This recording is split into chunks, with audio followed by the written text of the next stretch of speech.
बनसी के मॉडल बनाई देबा गौरव के मॉडल बनाई देबा। नया नया गाना पर वीडियो बना के गे हमारा देखा। नया नया गाना पर वीडियो बना के गे कमर हिला। बनसी के मॉडल बनाई देबा संग में गाना बनवाई देबा। मार्केट में बाजावाई देबा सुन लेगे संग में वीडियो बनवाई देबा। नया नया गाना पर वीडियो बना के तनी हमारो देखा। हे गई नया नया गाना पर वीडियो बना के तनी हमारा देखा। गौरव के मॉडल बनाई देबा संग में वीडियो बनवाई देबा। मार्केट में बजावाई देबा गौरव के मॉडल बनाई देबा।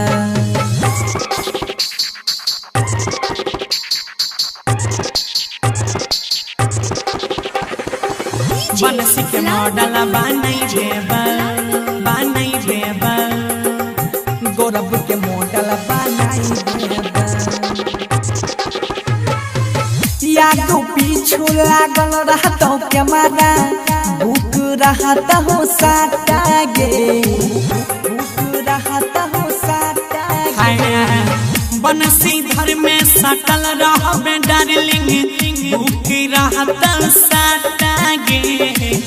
स्टेज पर जाके गर्दा उड़ाई है पूरे मिथिला में नाम कमाई है। सुपर छौसीन उठा लाल लगा बीट देखे कमर हिला।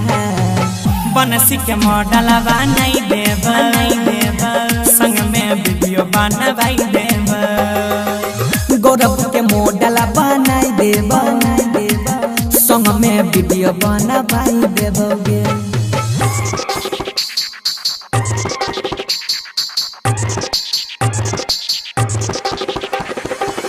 बनसी के मॉडल बनाई देबा गौरव के मॉडल बनाई देबा। हाँ गजब के मेहटर लागल लेहजर लाइट कैमरा न फोकसाया उठा गे कैमरा न फोकसाया सुनिले मिलियन में जाय लगता व्यू पब्लिक नहीं करता डाउट गे। छौड़ा सब संग में फोटो खिंचाइता व्हाट्सएप पर स्टेटस लगाइता। अरुण मोनिस से बात चला नया एल्बम के पता लगा।